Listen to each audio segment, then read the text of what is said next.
ಆದರೂ ಆ್ಯಕ್ಚುಲಿ ಉಗಾದಿಗೆ ಉರ ಅನ್ನೋಷ್ಟು ಬಿಸಿಲಿರುತ್ತೆ ಅಂತ ನಮ್ಮಲ್ಲಿ ಹಳ್ಳಿಗಳ ಕಡೆ ಹೇಳ್ತಾರೆ. ಒಂದೊಂದು ಸೀಸನಲ್ಲಿ ಒಂದೊಂದು ಥರ ಕಾಯಿಲೆಗಳಿರ್ತವೆ. ಚಳಿಗಾಲದಲ್ಲಿ, ಮಳೆಗಾಲದಲ್ಲಿ ವೈರಲ್ ಡಿಸೀಸಸ್ ತುಂಬ ಕಾಮನ್ನು.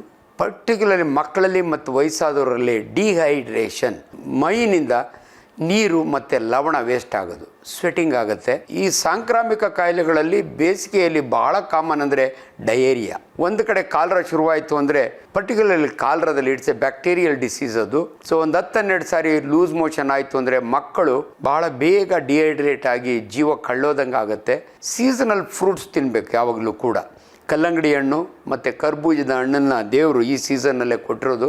ನೋಡಿಮ್ಮ, ನಮ್ಮ ದೇಶ ಭಾರತ ದೇಶ it's A country of seasons, ಅಂದರೆ ಋತುಗಳ ದೇಶ. ಅನೇಕ ಋತುಗಳಿದ್ದಾವೆ. ಋತುಗಳಿಗೆ ತಕ್ಕಂಗೆ ನಮ್ಮ ದೇಹ ಅಡ್ಜಸ್ಟ್ ಆಗಬೇಕು. ನ್ಯಾಚುರಲಿ ಇವಾಗ ಚಳಿಗಾಲ ಆದಮೇಲೆ ಬೇಸಿಗೆ ಕಾಲ, ಆದರೂ ಆ್ಯಕ್ಚುಲಿ ಉಗಾದಿಗೆ ಉರ ಅನ್ನೋಷ್ಟು ಬಿಸಿಲಿರುತ್ತೆ ಅಂತ ನಮ್ಮಲ್ಲಿ ಹಳ್ಳಿಗಳ ಕಡೆ ಹೇಳ್ತಾರೆ.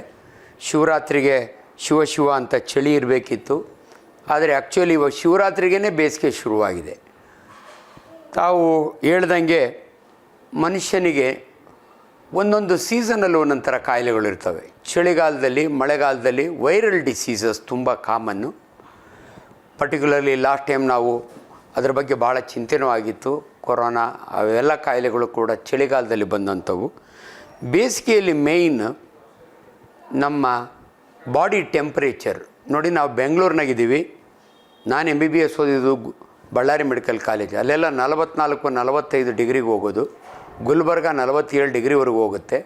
ಇವತ್ತು ಬೆಂಗಳೂರಿನಲ್ಲಿ ಜನಗಳಿಗೆ ಏನು ಆತಂಕ ಅಂದರೆ ಸ್ವಲ್ಪ ಬೇಗ ಬೇಸಿಗೆ ಬಿಸಿಲು ಶುರುವಾಗಿದೆ ಅನ್ನೋದು. ಇಷ್ಟೊತ್ತಿಗೆ ಆಲ್ರೆಡಿ 1 ಅಥವಾ 2 ಮಳೆ ಬಂದಿದ್ದರೆ ತಂಪಾಗಿರೋದು.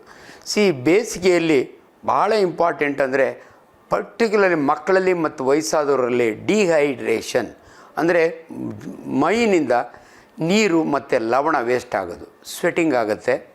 ಬಟ್ ಒಂದು ಜನಗಳು ಪ್ರತಿಯೊಂದಕ್ಕೂ ಕೂಡ ಅಯ್ಯೋ ಹಾಳು ಮಳೆ, ಹಾಳು ಬಿಸಿಲು ಅನ್ನೋದನ್ನು ಮರೆತು ಬಿಡಬೇಕು ನೀವು. ನಮ್ಮ ದೇಹದಲ್ಲಿ ಇನ್ಬಿಲ್ಟ್ ಸಿಸ್ಟಮ್ ಇದೆ. ನಾವು ಮಿಲಿಯು ಇಂಟೀರಿಯರ್ ಅಂತೀವಿ ನೋಡಿ. ಜನಸಾಮಾನ್ಯರಿಗೆ ಅರ್ಥ ಆಗಬೇಕು ಅಂದರೆ ನಾವು ನಡುಗ್ತೀವಿ ಚಳಿಗಾಲದಲ್ಲಿ. ಯಾಕಂದರೆ ನಡುಗೋದ್ರಿಂದ ಕೂದಲು ಎದ್ದು ನಿಂತ್ಕೊಳ್ಳುತ್ತೆ. ಎರೆಕ್ಟೈಲ್ ಪಾಲ್ವೆರೈ ಅಂತೀವಿ ನಾವು ಅದಕ್ಕೆ. ಸೊ ನಮ್ಮ ದೇಹದ ಒಳಗಿರೋ ಟೆಂಪ್ರೇಚರ್ ಹೊರಗಡೆ ಹೋಗದಂಗೆ ದೇಹ ಪ್ರೊಟೆಕ್ಟ್ ಮಾಡ್ಕೊಳ್ಳುತ್ತೆ. ಅದೇ ರಿವರ್ಸ್ ಇನ್ ಬೇಸಿಗೆಯಲ್ಲಿ ಸ್ವೆಟ್ಟಿಂಗ್ ಆಗುತ್ತೆ, ಯಾಕಂದರೆ ಮೈಯೆಲ್ಲ ತಣ್ಣಗಿರಲಿ ಅಂತ.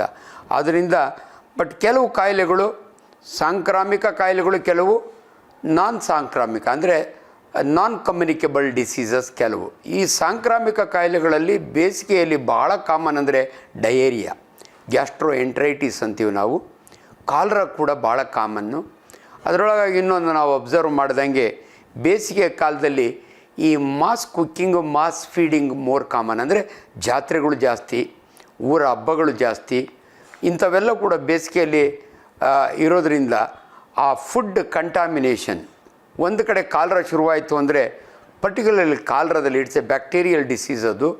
ಸೊ ಒಂದು 10-12 ಸಾರಿ ಲೂಸ್ ಮೋಷನ್ ಆಯಿತು ಅಂದರೆ ಮಕ್ಕಳು ಭಾಳ ಬೇಗ ಡಿಹೈಡ್ರೇಟ್ ಆಗಿ ಜೀವ ಕಳ್ಳೋದಂಗೆ ಆಗುತ್ತೆ. ಇದ್ರ ಬಗ್ಗೆ ಒಂದು ಎಚ್ಚರ ಇರಬೇಕು. ಆಮೇಲೆ ಬೇಸಿಗೆಯಲ್ಲಿ ಜನ ಯಾವಾಗಲೂ ಕೂಡ ತಂಪು ಪಾನೀಯಗಳ ಕಡೆಗೆ ಮನಸ್ಸು ಅವರಿಗೆ ಬರ್ತದೆ. ಬಟ್ ನಾನು ಒಬ್ಬ ವೈದ್ಯನಾಗಿ ನಿಮ್ಗೆ ಹೇಳೋದು ಅಂದರೆ ದ ಸೇಫೆಸ್ಟು ರೋಡ್ ಸೈಡ್ ಡ್ರಿಂಕ್ ಅಂದರೆ ಎಳನೀರು. ಸೊ ಆಮೇಲೆ ಸೀಸನಲ್ ಫ್ರೂಟ್ಸ್ ತಿನ್ನಬೇಕು ಯಾವಾಗಲೂ ಕೂಡ. ಕಲ್ಲಂಗಡಿ ಹಣ್ಣು ಮತ್ತು ಕರ್ಬೂಜದ ಹಣ್ಣನ್ನು ದೇವರು ಈ ಸೀಸನ್ನಲ್ಲೇ ಕೊಟ್ಟಿರೋದು. ಅದಕ್ಕೆ ನಾನು ಭಾಳ ಸಾರಿ ಒಬ್ಬ ವೈದ್ಯನಾಗಿ ಹೇಳ್ತೀನಿ, god is A great scientist ಅಂತ. ಸೊ ಜನಗಳು ತಮಗೆ ಬರುವಂಥ ಈ ಕಮ್ಯುನಿಕೇಬಲ್ ಡಿಸೀಸ್ನಿಂದ ತಪ್ಪಿಸ್ಕೋಬೇಕು ಅಂದರೆ ಪರ್ಸನಲ್ ಹೈಜೀನ್. ನೀವೆಲ್ಲೇ ಹೋದರೂ ಕೂಡ ಕೈ ಚೆನ್ನಾಗಿ ತೊಳ್ಕೊಬೇಕು. ಮಕ್ಕಳಿಗೂ ಅದನ್ನು ನೀವು ಹೇಳ್ಕೊಡ್ಬೇಕು. ಸೊ ಪರ್ಟಿಕ್ಯುಲರ್ಲಿ ರೋಡ್ ಸೈಡ್ ಫುಡ್ಡನ್ನು ಪ್ರೊಟೆಕ್ಟೆಡ್ ಇದ್ದರೆ ತಿನ್ನಬೇಕು, ಇಲ್ಲದ್ರೆ ತಿನ್ನಬಾರ್ದು. ತುಂಬ ಜನ ಈ ರೋಡ್ ಸೈಡ್ ಫುಡ್ ತಿಂದಾಗೆ ಅಮೀಬಿಕ್ ಡಿಸೆಂಟ್ರಿ ಅಂತ ಆಗುತ್ತೆ. ಅಮೀಬಿ ಅನ್ನೋದು ಒಂದು ಪ್ರೋಟೋಸೋವಾ, ಅದು ಕೂಡ ಈ ಪರ್ಟಿಕ್ಯುಲರ್ಲಿ ನೊಣಗಳಿಂದ ಸ್ಪ್ರೆಡ್ ಆಗುತ್ತೆ.